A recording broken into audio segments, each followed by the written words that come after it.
Welcome back to Dateline. I'm Andrea.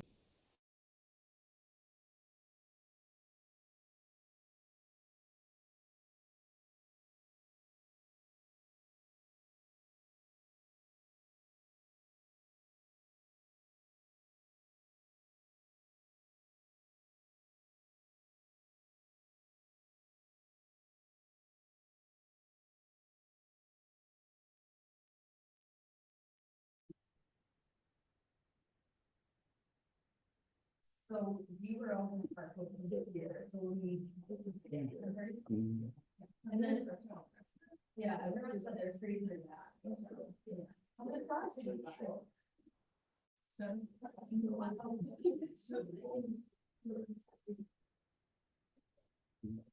But the three that. you bought,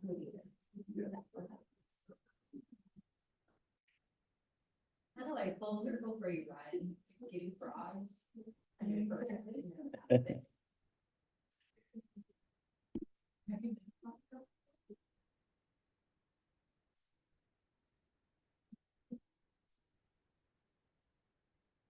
One of the summer students last year.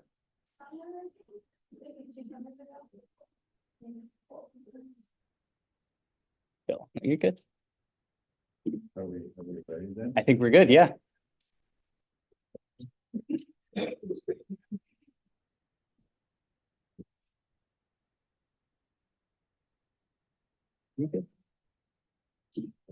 All right, well, thank you all for being here.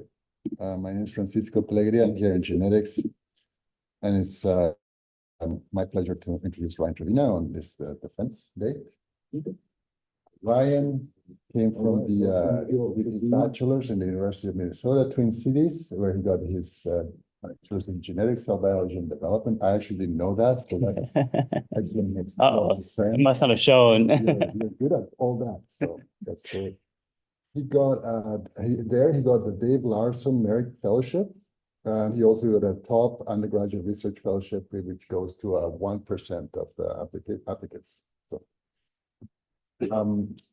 when he joined the lab, Ryan was really interested in developing some of the advanced reproduction methods that we were talking about and that we were considering pursuing that would be applicable really widely, not just to understand fundamental principles, but also for healthcare, and also we were interested in conservation genetics. And what he studied was the application of having multiple related species to substitute the nucleus from one species, or in the egg of one species with the nucleus of another, and then test how that affected the development, as he's going to tell us about. For this, he really had to start from scratch to the point where we didn't have fish colonies. So he was really, right now we have a good number of fish colonies, and he really was instrumental for that. At the time, he had a separate project that he was helping wrap up a project. He's not going to be talking about that, but he did a wonderful job with statistical analysis, quantitative analysis, including statistics of really fine imaging of we studied a gene where the protein was involved in bundling of microtubules, and we knew that this bundling was for the cell division and formation of what's called a meat body, where they kind of pinch off and upsize lead to the abscission of the very early cells. But we also found that this protein was involved in the bundling of microtubules at the vegetal pole, which was completely new, that this protein would be used for that. And he did a wonderful, wonderful job, really bringing that paper to the next level. Right? So we got, and he is first co-author of that. Unfortunately, he's not going to be able to talk to us about that, but that's a really beautiful work he did. Later, because we had these species, various species, it was pretty simple, and he started this on his own, essentially, to make hybrids between the species. And so he did the hybrid analysis between related species and see what happens. And he did also a work that is now he's going to tell us about, that is submitted, and that showed very nicely how there's a gradient of incompatibilities that goes from very early embryogenesis to all the way to the next generation, and that how they're related broadly to phylogenetic divergence. And I was really impressed with it because we've never done any kind of work like that. When we think about hybrids, you have multiple species, we have the male, the female, and at one point you go Right, he's like, oh my God, we have this control. And Ryan had all the controls. So he pretty much just, he did all this from essentially, it was all his design, and he did a beautiful work with that. As I mentioned, the work that he set up to do in the first place was doing the analysis of the zygotic genome activation that would relate to the ability to use transcription factors from one species to another, which relates to processes like speciation and between cytoplasm and the nucleus at those stages. But he had to work with species where we didn't have annotation. But we also developed tools to be able to understand the genome and the expression of the genes expressed without having that annotation. So he did also, again, on his own, a wonderful job. Brian, all this led to Ryan getting the endocrinology and reproductive biology student award for academic research excellence this year. So congratulations. Thank you. Now, Ryan also has really a long history of service, and he's a wonderful citizen in the lab, which I really appreciate everything he's done for us, and always a great team player. But also, even started as an undergrad, he co-founded the Minnesota Students with a Goal, and where this group raised $20,000 for underserved students in STEM. Later here in campus, he was part of the ERP, Graduate Student Leadership Committee, and he led the increase in applications 22% per year. He was also really interested in entrepreneurship, and he took a workshop by the School of Business, a 2-week workshop. And so he gained from that more experience, but then he also applied that with the organization called WeSolve Consulting Group. This is an organization that has 100 members and provides strategic recommendations to clients in healthcare, biotech, and public health. And Ryan has been a consultant for the last 4 years and the president for the last 2 years, more or less. And also Ryan's going to be continuing his work later as in the future. So anyway, I'll wrap up there, but just to say it's been wonderful to have Ryan in the lab. As you'll see, the research is really well done, and I just can't say enough good things about Ryan, so I'll just stop there. But thank you for all the work you've done, and look forward to your talk. Thank you very much, Francisco. I appreciate all those kind words. I'm just going to make sure that before I jump in too far that I'm unmuted, and we should be good for the remote viewers. So as Francisco mentioned, today I'm going to focus on our work that we've done on investigating the developmental compatibility of interspecies danionins. And to get us all on the same page, I really want to take a step back of why this is applicable. Francisco mentioned a couple here, but one way that we think about developmental compatibility is through the lens of cloning. So cloning is done or can be done through somatic cell nuclear transfer, which here we show there's a donor that you're interested in cloning.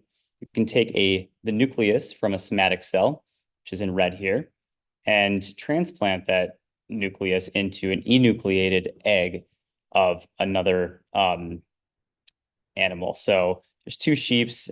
As of in front of you, you probably have heard of Dolly the sheep, the most famous cloning experiment or outcome. And here there was a sheep species. It was enucleated, leaving an enucleated egg for the nuclear transfer of the somatic cell. This can then reprogram and drive cell divisions, which can be transplanted into a host surrogate female, and then that female results with a clone of our original nucleus donor. So looking at this from a historical standpoint, you can go back to the late 50s, and this was first done in frogs, Xenopus, by John Gurdon, in which he showed this process. Cut to the 90s when Dolly the sheep came about, and then this became more experimental to understand the dynamics of how this works and why does it sometimes not work. Now, it has come all the way to cloning of Barbra Streisand's dog for $50,000 ago. However, this just provides the context in all seriousness of there's a lot of work that can be done with driving cloning to the applications that we'll talk about today, and underscores one of the limitations. So when we consider limitations, we look at three key tenets. So there's one, a limited access to quality oocytes, and then two, the costs as described by the dog cloning, and then three, ethical considerations, which we'll table for today, but definitely worth a conversation. Now, in the first limitation, access to quality oocytes, and this led to the adaptation of this cloning method to interspecies somatic cell nuclear transfer. So this approach involves species A, where you will derive the somatic nucleus from, and ultimately what you want to clone, and using species B, a relative species, to derive your egg cell donor. Same process of enucleation. The egg is then, or the nucleus rather, is transplanted or transferred into the relative species enucleated egg, and the process moves along. Now, this adaptation has really bolstered some impactful cloning, particularly in the world of conservation, through the conservation of endangered species, such as the Przewalski horse, the black-footed ferret, most recently, or the mouflon. So I want to give a broader context, as Francisco mentioned, that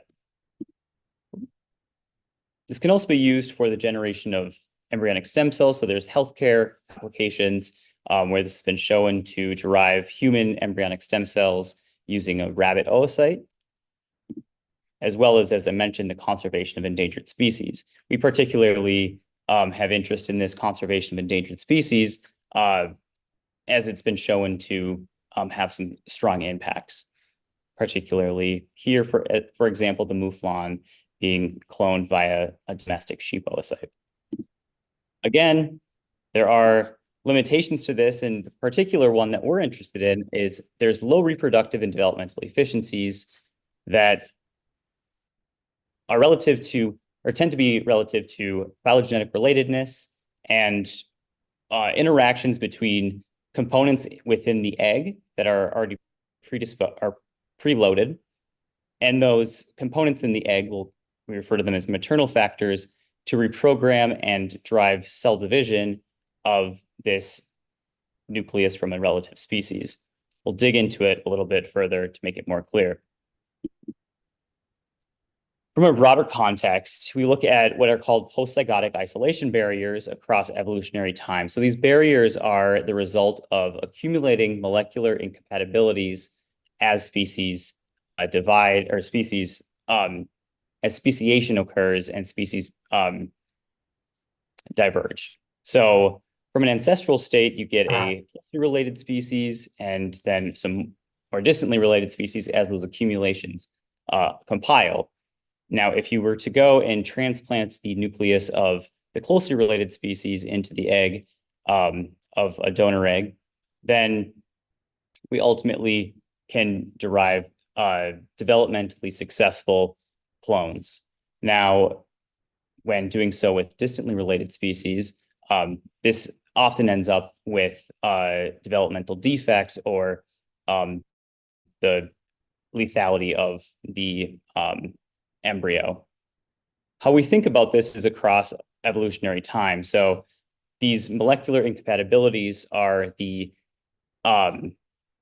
divergent changes in molecular regulators that drive development. So across a phylogenetic tree, there would be competence of development of these cytoplasmic hybrids, or the interspecies somatic cell nuclear transfer embryos. And then upon a certain phylogenetic distance, those no longer have developmental competence, which drives the question, what molecular interactions direct developmental compatibility to start with, so we can start interrogating what leads to successful development or what leads to unsuccessful development. There's three tenets of this, and they particularly revolve around regulation. And so the maternal transcription factors that are already in the donor egg are responsible for key developmental processes that we'll touch on in a second. And this is all done through gene regulatory networks. Additional considerations are chromatin modifications and epigenetic reprogramming, as well as mitonuclear interactions, which is being investigated by a colleague in the lab, Trevor Chamberlain. So with my work, I particularly focus on these maternal transcription factors and gene regulatory networks as they relate to this key process called the maternal to zygotic transition. So to understand this, at the onset of fertilization, an embryo is fully under the control of maternal factors. And as developmental time progresses, these factors, such as RNAs, transcription factors, become degraded. And at this mid-blastular transition, the zygotic genome becomes active by way of regulation of these transcription factors, which is at this meeting point here. Now, the action of the maternal transcription factors are to activate, which result in a first wave of zygotic transcription. And this first wave then builds on itself and turns into a subsequent wave until the zygote is fully zygotic. The zygote is fully transcriptionally active and independent of maternal factors.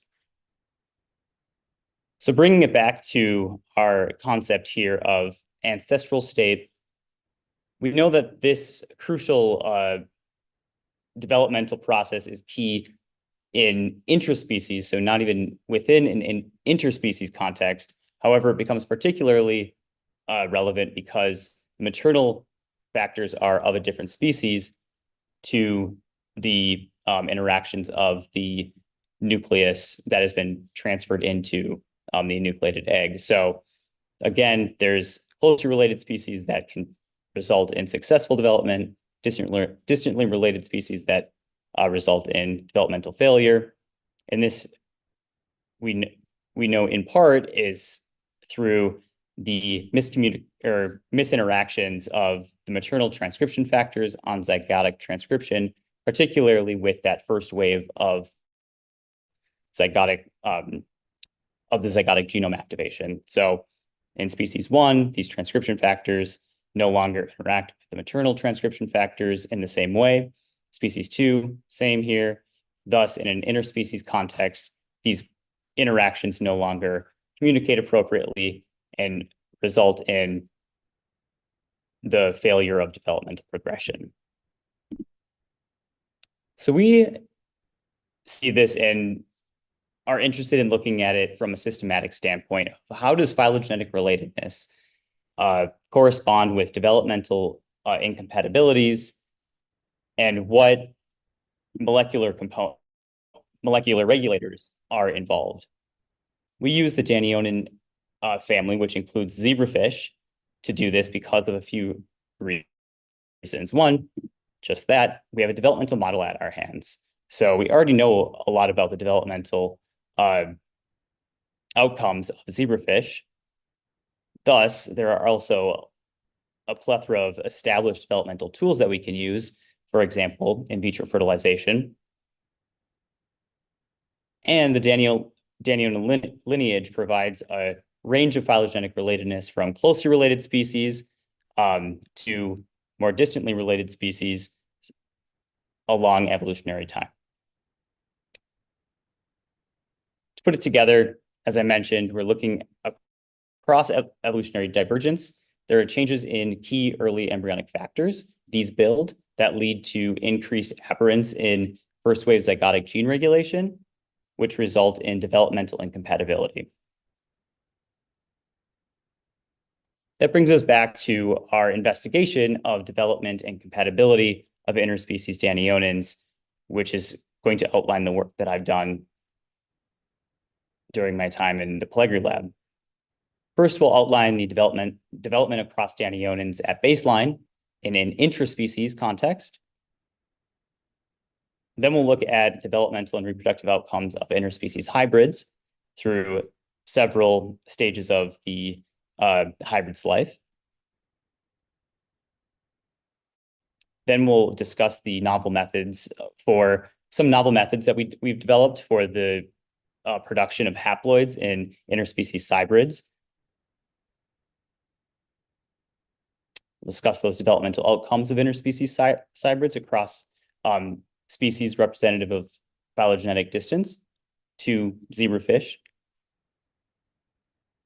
And finally, we'll discuss the transcriptomic analysis of Danionin first wave genes to better understand what changes occur in specific genes that result in the developmental incompatibility within an interspecies context.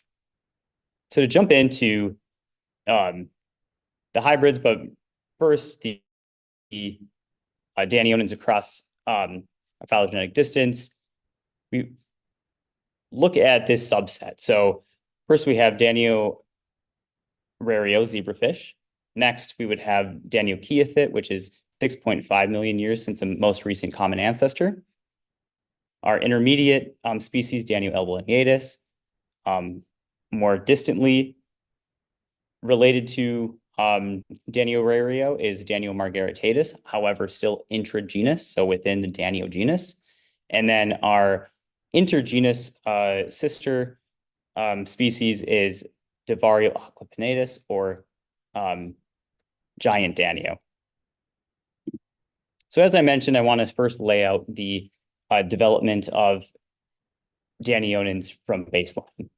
We look at the species that I just mentioned across the phylogenetic time course at different developmental stages. So early maternal development, where the maternal factors are still under control, 2-cell, 8-cell, 32-cell, and then later stages where the zygotic genome has become active or is activating in high and dome stages.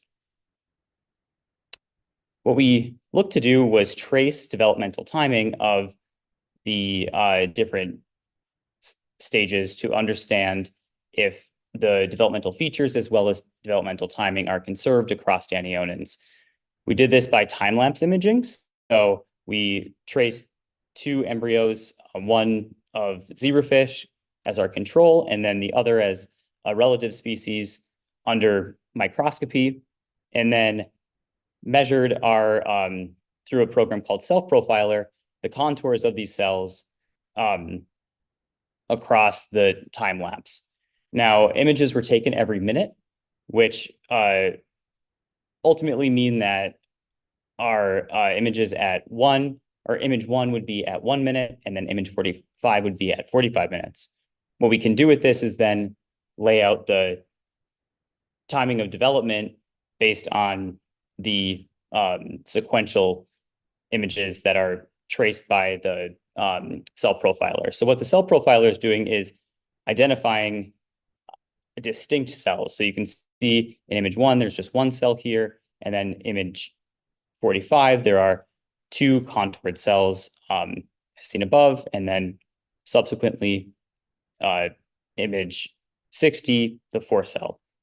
Now, we trace this along the first 1,000 cells. However, the program isn't quite good enough yet to trace beyond that, because at this point, there's asynchronous development, which ultimately what we did was just identified the developmental features characteristic of zebrafish at these later stages where the mid-glacial transition is occurring, which corresponds with the zygotic genome activation. Ultimately, what we see across these time lapses is conservation of developmental timing across Danionin species. Now, looking at the survival, it's again conserved across all species with high survival rates by 24 hours. And the morphologies of our 24-hour embryos are consistent with our zebrafish and bee across all Daniodins. So that leads us to hybrids. So in a hybrid context, we wanted to look at the staging of these hybrids across their lifespan. So, and then we also wanted to see across the phylogenetic distance, how do these hybrid outcomes differ? So in the first step, we looked at development of the interspecies hybrids in the same way that we looked at intraspecies across the time points through the mid-blastula transition and through time-lapse imaging. And here we notice that there is slight slowing of the more distantly related of the hybrids produced by distantly related parental species. So in this case, the sister species Divario aquinatus or the Daniel margaritatus. However, these ultimately were not did not have significant differences. We looked at survival rate again at 24 hours, and we identified that there was a significant decreases within the margaritatus and giant Danio, more distantly related species to Danio to produce these hybrids, which we see in morphological context, particularly with giants, in that there is a stunting of the developmental morphology such as the tail, the yoke extension. There's necrosis, which you see in gray here in the hindbrain, as well as an array of other morphologies that we can unpack with more time. However, some embryos of margaritatus, albeit there is reduced survival rates, do ultimately show relatively normal morphology compared to zebrafish and the other hybrid species that are more closely related to zebrafish. Ultimately, what we did here to understand the developmental defects of these more distantly related hybrids was grade the severity of these adverse phenotypes across progressive scale from 0, meaning that there's no difference in the hybrid at 24 hours compared to control, as in zebrafish up here in B prime. In grade 1, there's stunting of the tail, there's reduction of the head, and then in grade 2, there's more severe stunting of the tail, minimal yoke extension, significant necrosis of the hindbrain, and morphological features such as the eye become absent. And then finally, in the most severe case, there is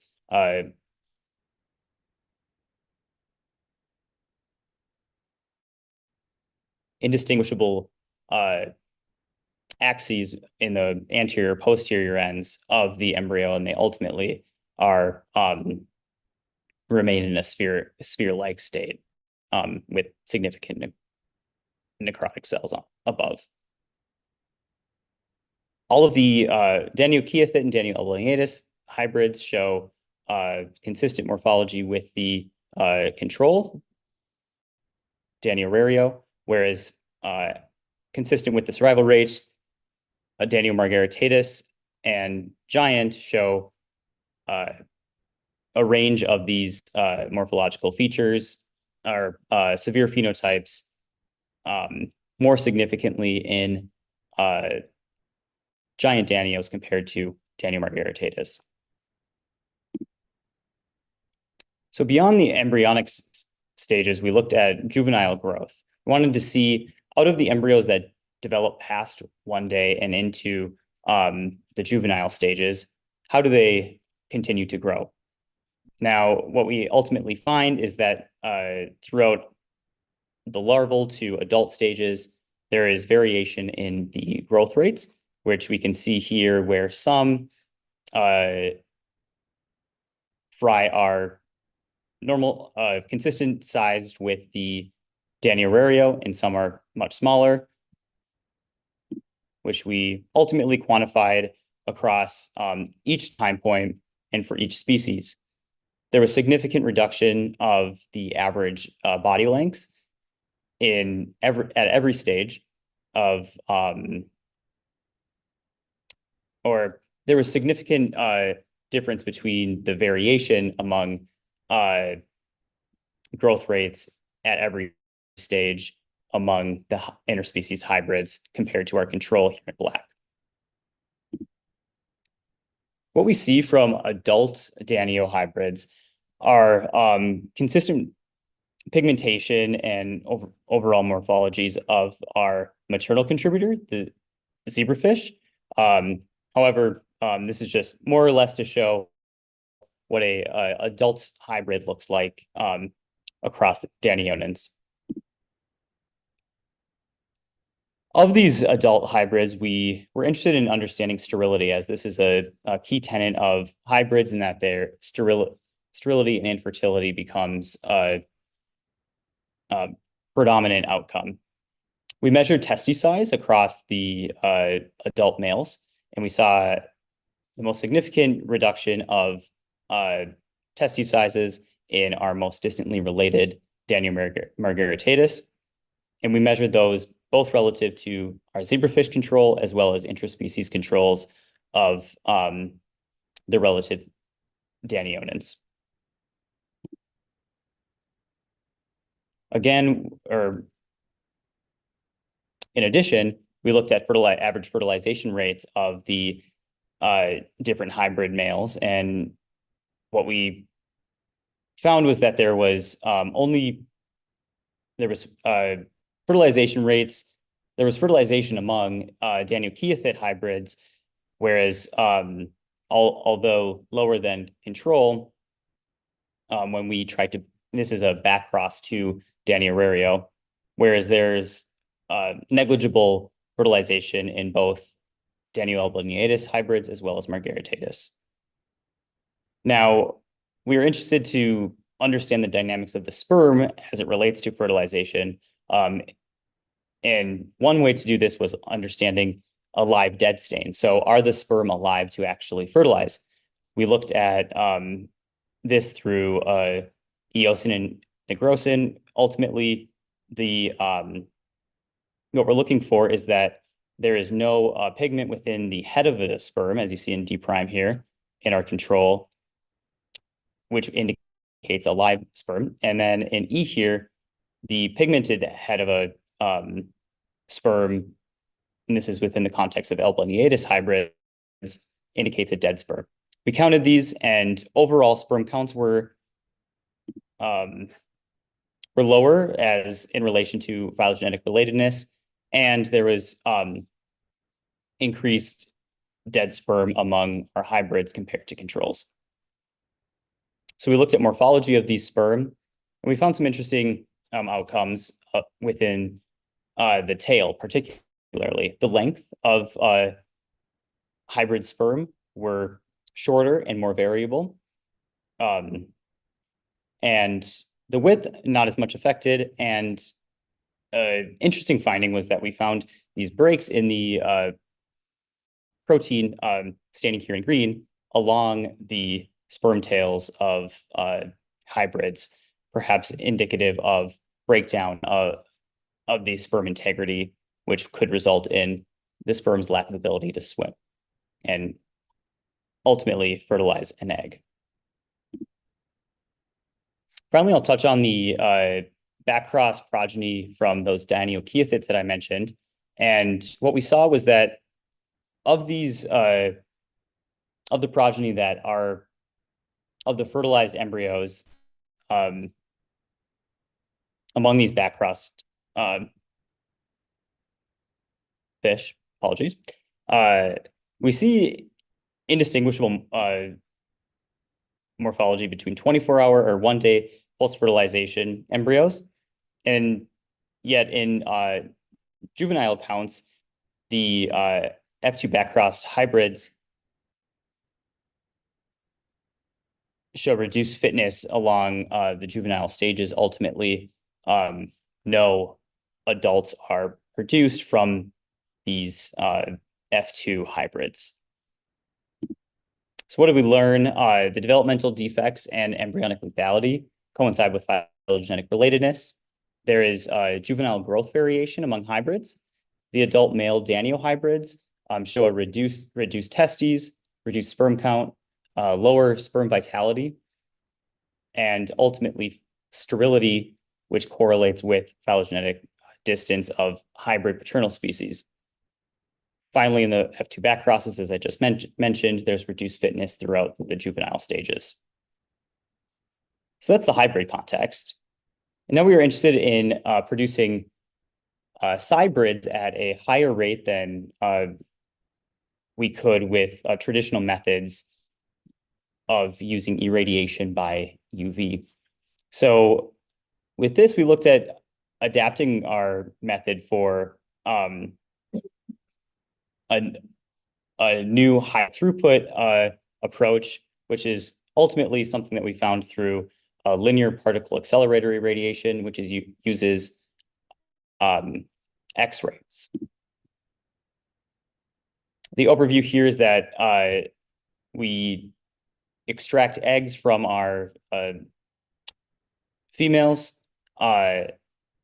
We hold them in media, and then in controls, we don't subject them to any irradiation, thus leaving a 2N ploidy or both. It's a diploid, and our morphology is normal, having normal fertilization rates, survival rates through the first 2 days of development, and ultimately these would produce no haploids, all diploids.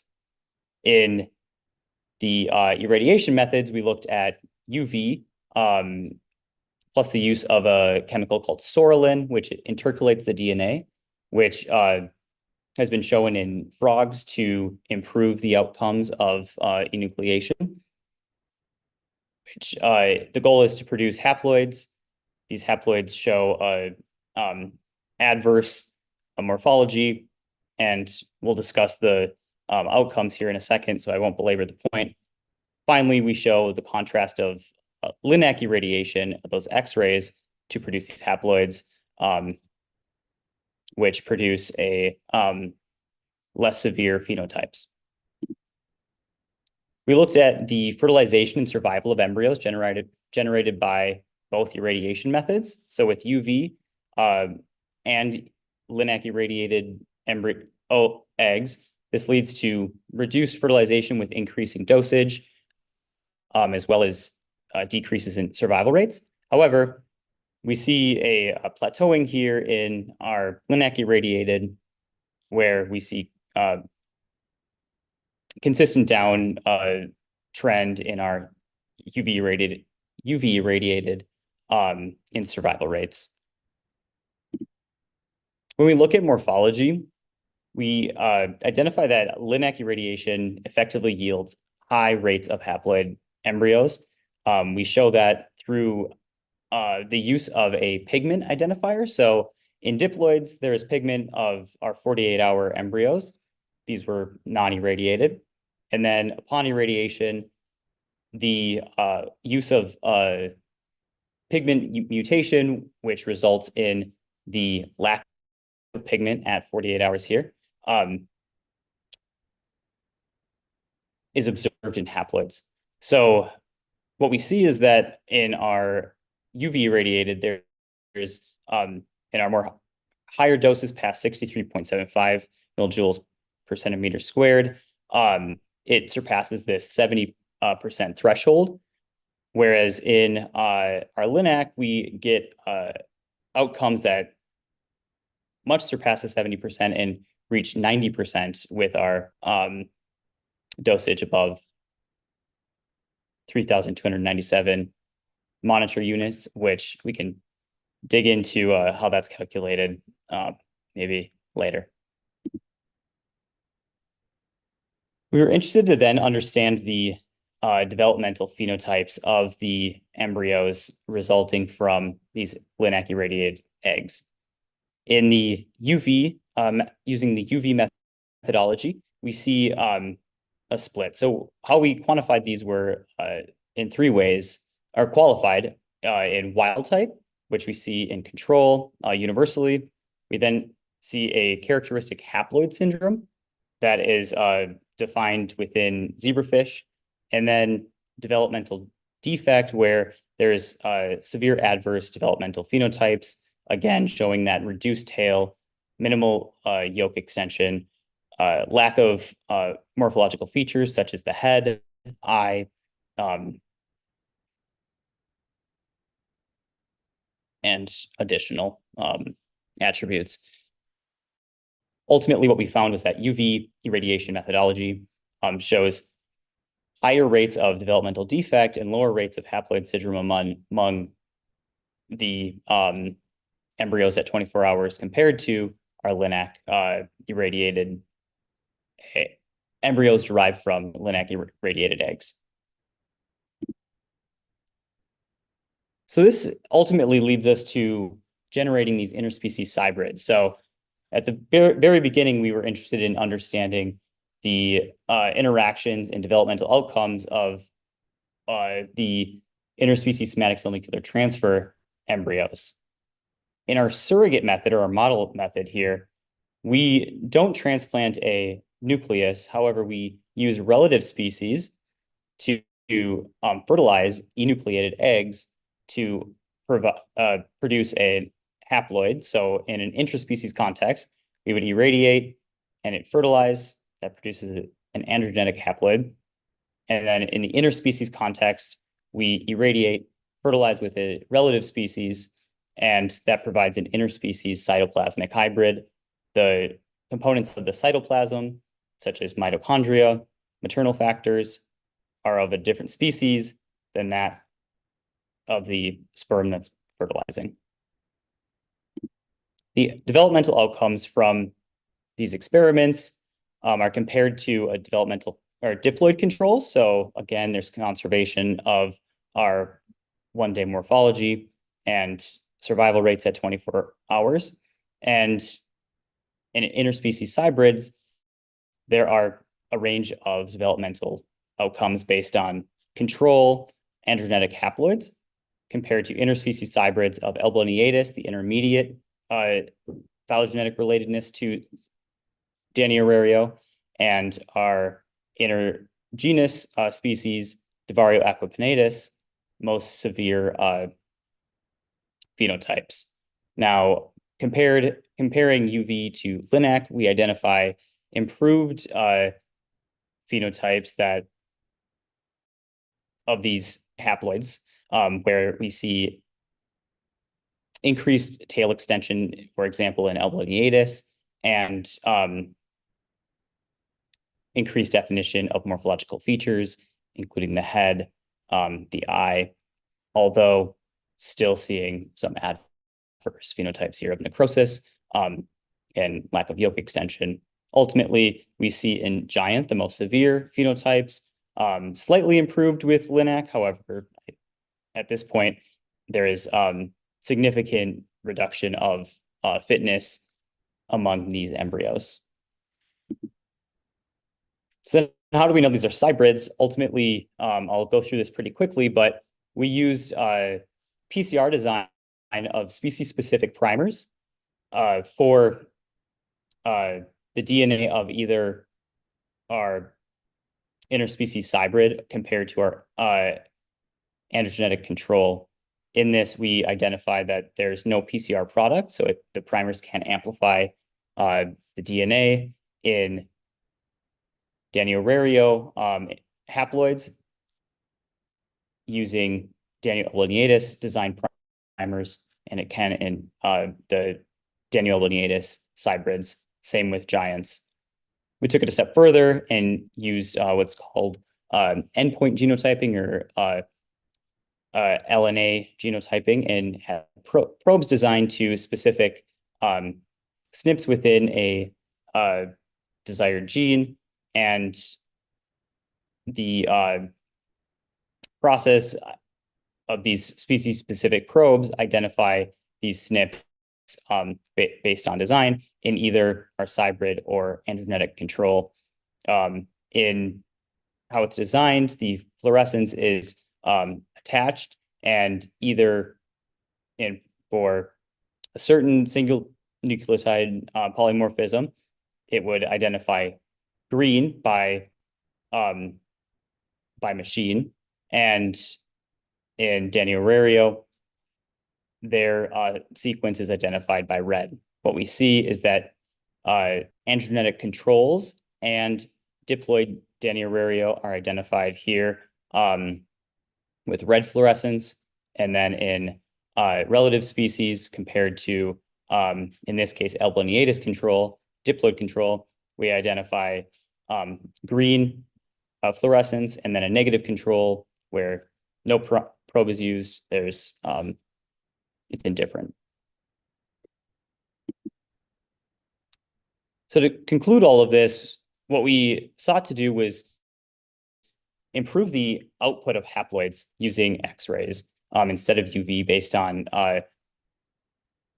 lesser toxic effects that have been reported of these wavelengths comparatively. We see that in LINAC, there's higher yields of haploids. The developmental outcomes of haploids and cybrids are less adverse in LINAC using LINAC methodology. And then interspecies cybrid developmental fitness is shown to correspond with phylogenetic relatedness. So in the last part here, we'll look at a transcriptomic analysis of danionins. Francisco mentioned that we had to really start from the ground up, and because Dani-Orario is the only annotated transcriptome, so the transcriptome is identifying gene expression of specific genes at a certain time, in this case, development. Therefore, in the Daniel lineatus and giants, we had to do a de novo approach of assembling these transcriptomes using transcripts derived from embryos, using embryos derived from these species.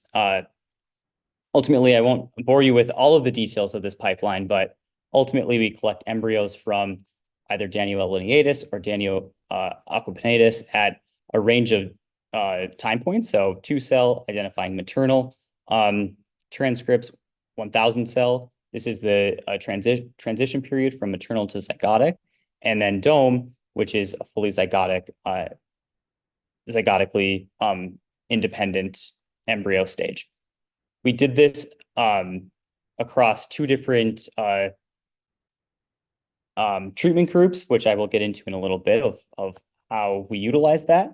But for the purposes of the transcriptome assembly, we compiled all of the reads that were produced by Illumina sequencing and assembled those through a program called Trinity. This uses what are called De Bruijn graphs to correlate or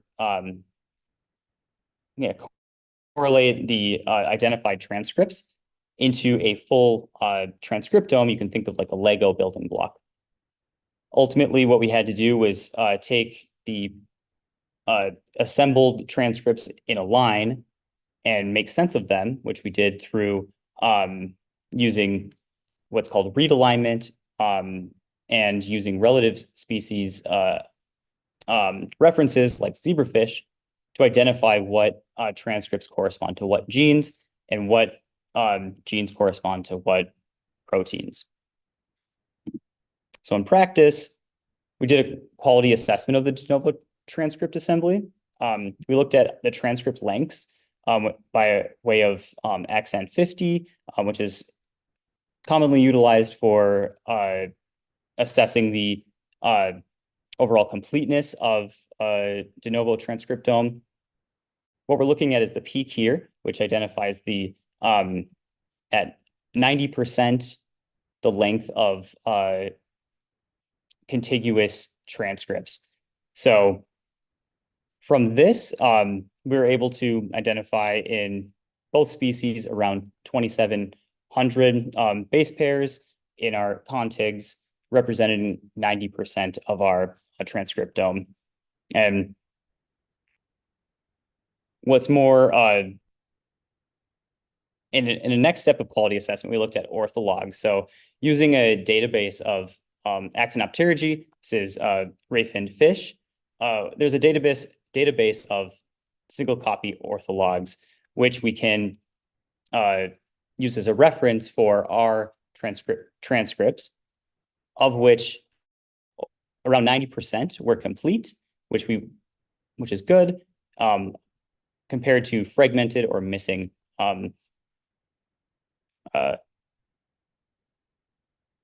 orthologs within the database. So in this next step, we looked at using functional annotation of our transcriptomes. This makes sense of it in a biological context. So we looked at both species, and in them, they corresponded pretty tightly with molecular function, cellular components, and biological processes. To no one's shock, the most of the transcripts were aligned to biological process developmental. So this is sensible, seeing as we took a developmental embryos to assemble this transcriptome. To save on time, I won't go through all of them, but we also looked at orthologs across the different species to identify how unique or common the different groups are. In the very center, we have 6149 of our transcripts from our different transcriptomes compared to Daniel were common, whereas there are species-specific ones on the outside and relative within. We did a cluster analysis, which we were interested to see the overall patterning of expression profiles across Danionans. So within Daniel albineatus, we identified increased reads among 2-cell embryos that correspond with maternal genes. So we can draw out some known maternal genes from zebrafish from these clusters. And there's downregulation among the zygotic embryos. These are 1,000 cell or dome stage that correspond with the zygotic genome activation. The maternal subclusters are downregulated. Similar in giants, we have upregulation among 2-cell and downregulation. And then in the inverse, in zygotic gene subclusters, which we can draw out zygotic genes here, in our 1,000 cell and dome embryos, we see upregulation and downregulation at the maternal stages, and this corresponds with both albineatus and giants. This brings us to our final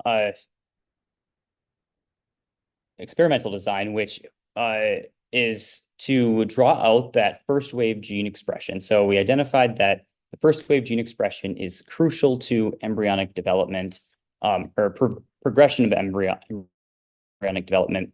And it's been identified within cybrids that this becomes problematic.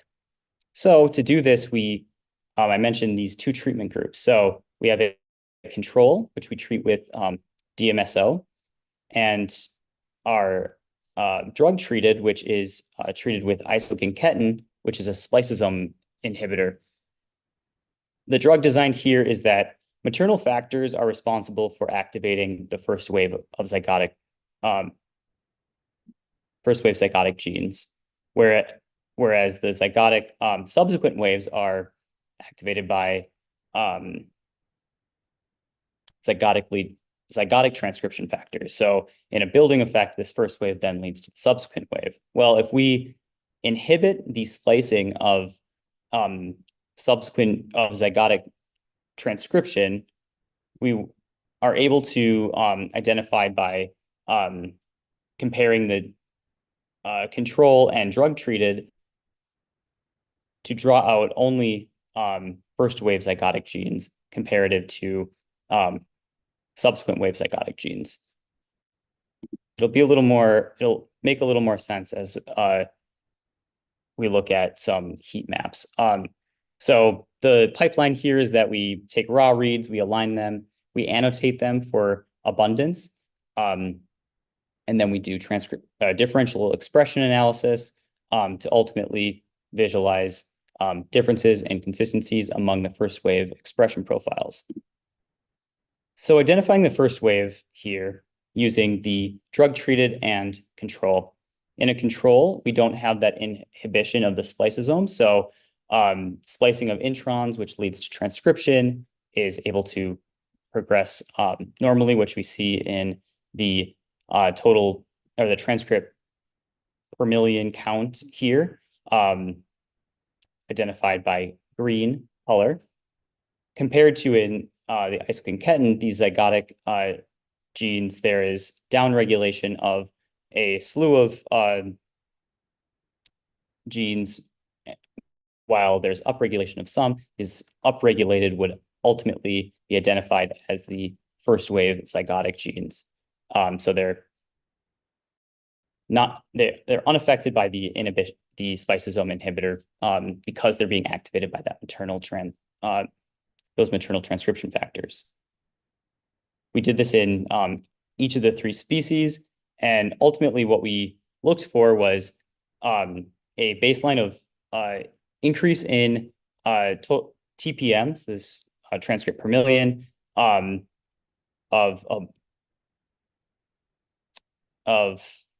here it would be 1.5, compared to the DMSO count, which is over 4.5.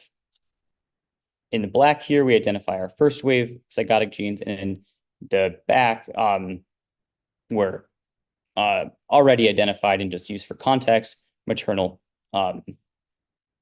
transcripts. In zebrafish, we identified 264, in Elbloneatus 188, and in giants, we identified 207. To touch on our expression patterns here with our time left, in hybrids, we looked at patterns relative to combined first wave gene expression profiles. So we took the relative species and Danio Rario first wave gene expression and combined those, and then did differential expression or plotted them in heat maps to show the transcript profiles of our hybrids compared to both parental species, in this case Elbloneatus and Rario. What we show in both is that the clustering of these are more similar with the hybrids and the maternal contributor, zebrafish, and that is consistent with the giants here on the right. However, slightly different expression profiles than in Elbloneatus, correlative of phylogenetic relatedness. So looking at the hybrids compared to Danio Rario and the outcomes of the different hybrids, we have a developmental incompatibilities arising within the most distantly related giants, and the lack of those developmental incompatibilities in Elbloneatus. And we see correspondent expression profiles that are more similar with the Danio Elbloneatus hybrids to Rario comparative to the Divario equipinatus. Finally, we looked at hybrids. So with increasing phylogenetic depth, the Elbloneatuses are intermediate and the most distant. With Divario, we looked at expression profiles. They're more similar again in hybrids between Elbloneatus and androgenetic haploids. So this is a Danio Rario fertilizing a nucleated Danio Rario egg. And you can see here on the right, the more distantly related has a different transcript profile based on the transcript counts. which correspond with the developmental outcomes at 24 hours. So finally, differential first wave gene expression, which we touched on at the very beginning. We drew out the differentially expressed first wave genes in both hybrid combinations comparative to the Danio-Rario first wave genes. What we ultimately see is that there's increased downregulation by blue and upregulation by red within the Divario combination compared to the L-lineatus combination. Doing some annotation of these, the most common of the first wave gene processes that are, or first wave gene, differentially expressed first wave gene biological processes is pattern specification, which ultimately could lead to the developmental defects that we see in our hybrid embryos. So to tie it all together here, the de novo transcriptome assemblies reveal conserved maternal zygotic expression profiles. Our interspecies hybrid first wave gene profiles correspond with the maternal contributor, and the differential first wave gene expression amongst hybrids correspond with phylogenetic distance between parental species. So with that, I will end, and in the next steps here, I will be moving from Madison to Boston to work for a consulting firm, working with biotech companies on strategic consulting, as Francisco mentioned. And enough about me. Acknowledgements. I have had an incredible lab to learn from. Particularly, thank you, Francisco, to postdoc Kara Moravec, graduate Christina Hansen, our grad students Caroline and Trevor, and Aaron, and then our research intern, lab manager, Sarah. Undergrads, collaborators, my committee, thank you. And the ERP program, thank you so much. And to all my friends, thank you. I appreciate everything. I will be more in depth with my appreciation in subsequent conversations. So with that, I'd love to take questions.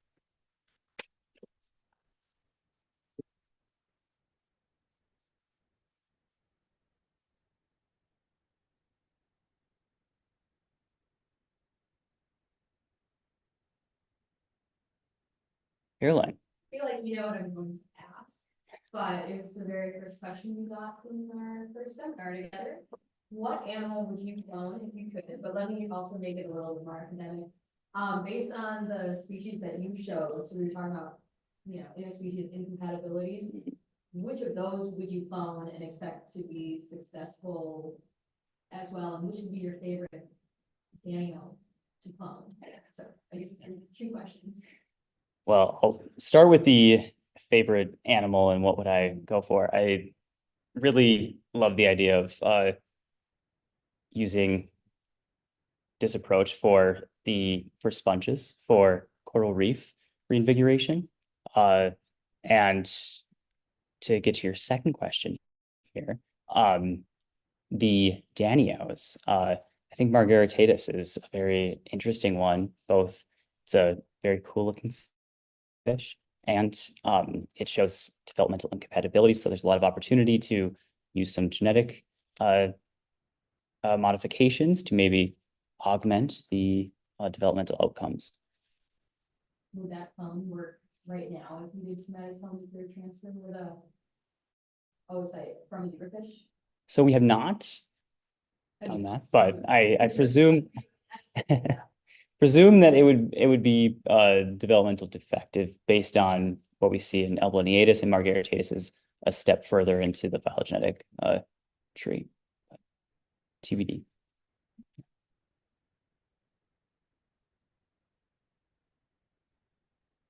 Yeah, Jensen. Thank you so much for your message. Thank you for being here. Just your practicing and then the move to company analysis that you did, it may not be easy to do from nothing to the something. Yeah. I understand that. I have some scientific question related to your, the de novo assembly. Mhm. right? So presumably the species that you work is gonna neighbor kind of that close neighbor, right? But you show the Venn diagram and then showing the share the transcript and those. Can you do that? Yeah, of course. I may not, although may not fully understand. Yeah, this one, because again, those three are pretty close. So I assume it's gonna, majority gene may be conserved.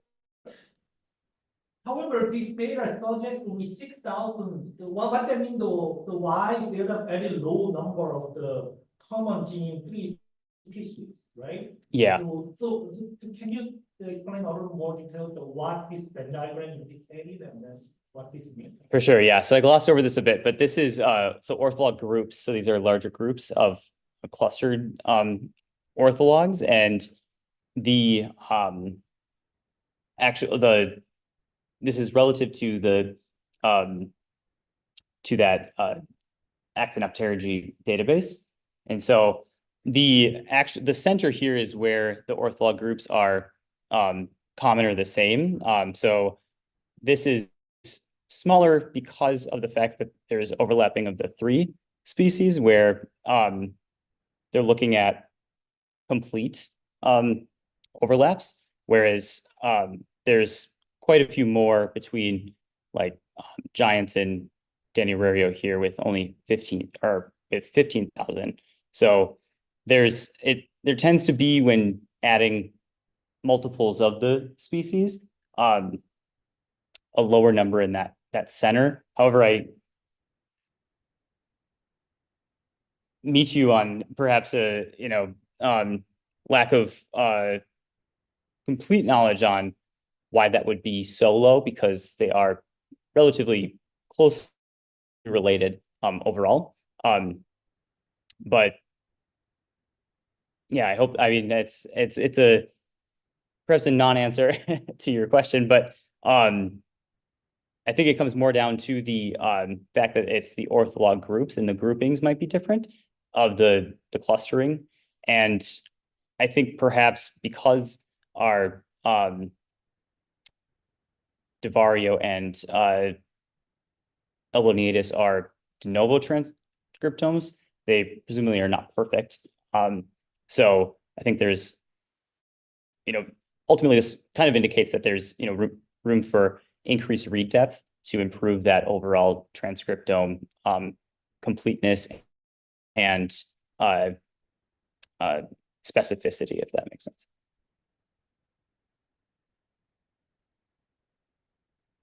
And these are not first wave. No, this is from all transcripts from 2-cell through dome. And maybe I may talk with you later, but I have another question on the first wave gene. Again, same concept. Again, I assume it's gonna maybe first wave gene and many things may be very conserved, right? But you identified that there are some differential fourth wave gene. So maybe the first very general question, because this is not my field. Even I know what is the entity, what not to the diagonal thing. I know what it is, but it's not my specialty. So I'm just curious, what kind of genes gonna usually across all the animal species expressed after entity or the zygote first wave. And then when you look at the two species with hypocyclic, okay, those the key zygote gene is gonna detect it. But what is gonna the group of the differentially expressed the gene? Can you tell me a little more kind of general the zygote wave gene, what types are and why they are used? Okay, at that time point. Then second is gonna so what is gonna use so in your study? Yeah, so I think this comes down to the actual regulators that are behind it. And it's a larger gene regulatory networks that this these results will lend itself to investigating those gene regulatory networks, but because they are quite large and they're in charge of the timing as well as the full spatiotemporal dynamics of activation, certain amount. With the first wave genes, these maternal regulators and these maternal gene networks can ultimately result in our differential expression that we see here because of misregulations within part of the gene network that can lead to kind of a cascading effect. But what is the commonly expressed the gene at the first wave across the species from the fly to the mammal, including the fish? Sure. So, and I guess a regulator in that's been identified in first waves is such as like NANOG, and with NANOG, there's a large cascade of genes that it regulates. What I've not identified yet is pinpointing which genes correspond with which transcriptional regulators, which I think would ultimately get to your question of what genes are correspondent to what maternal regulators, that would be all to be figured out.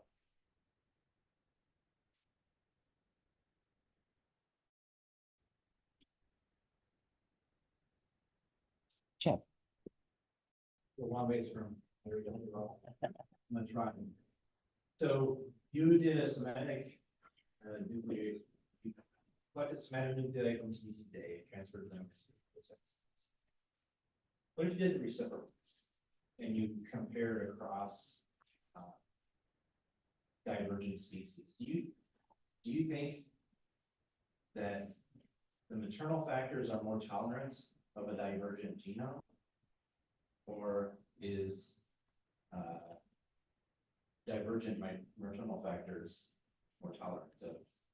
Yeah, so it's a great question, and the answer is yes. There are differences between what species is the maternal contributor and what species is the paternal. So this has been shown in zebrafish with Medaka, for example, which is a much more distantly related species. So they show that you can ultimately get a developmentally competent embryo with some assistance, I'll say for brevity, with using the zebrafish egg donor, whereas if you use the Medaka, you do not get that. So there are interesting dynamics between what those divergent maternal factors are and where they derive from.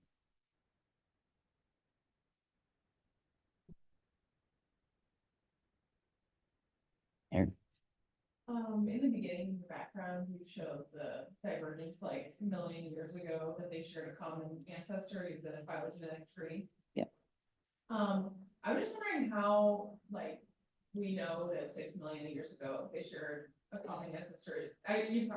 This isn't technically your topic, No, it's a good question. but how would they know that 6 million years ago they?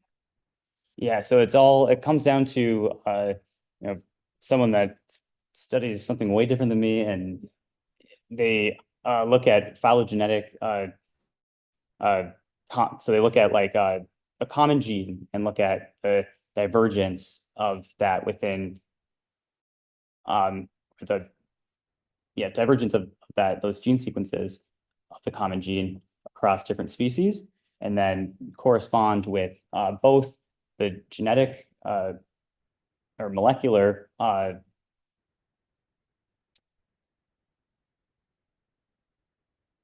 details, if you will, with also phylogenetic details. So, evolution, you're going to have changes within the genome, but then also you can see that in the actual phenotypic results. So it's combinatorial, and then how they ultimately identify what year, it's based on large data sets of looking at contrast between a range of different species. And the specifics of that, unfortunately, That's where I bow out. Yeah. Any other questions? I don't know. Yeah. Question. Okay. That, zebrafish develop differently at like 22 degrees Celsius versus they do at 32 Mhm. degrees Celsius. Do you think that if you expose your like hybrids to different temperatures, like if the temperature was maybe fishes that are at like 25 degrees? Mhm. I guess if they were at 30 degrees, do you think maybe you'd see increased survivability? That's interesting. Yeah, there's a possibility, based on, you know, what we know based with the temperature regulations and how the overall developmental regulation is affected. But I don't think anyone's ever said the temperature dependence of interspecies development. I just have a thought. Yeah. It is an interesting thing. I was just looking at- But just based on, do you know where these fish are all found in nature? Are they found in roughly the same, like I know zebrafish are in like pools of stagnant water in like, Mhm. I don't know, India. Is Yeah. that also true for giant danios? Yeah, so this has been mapped with also the phylogeny of the Danionins, and there's like you said, India, Myanmar, all within that region of Southeast Asia.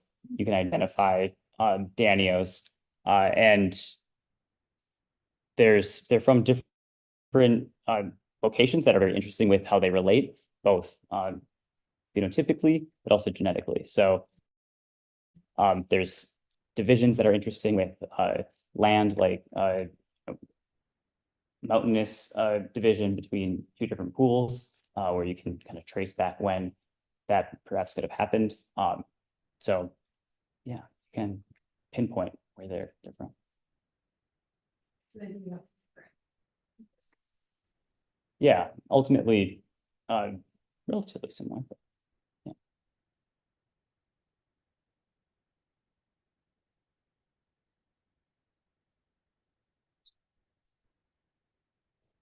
Thank you all.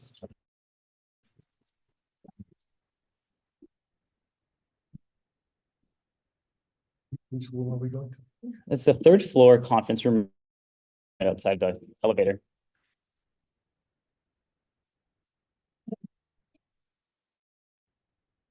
So, hey Ryan, It's the third floor conference room right outside the elevator.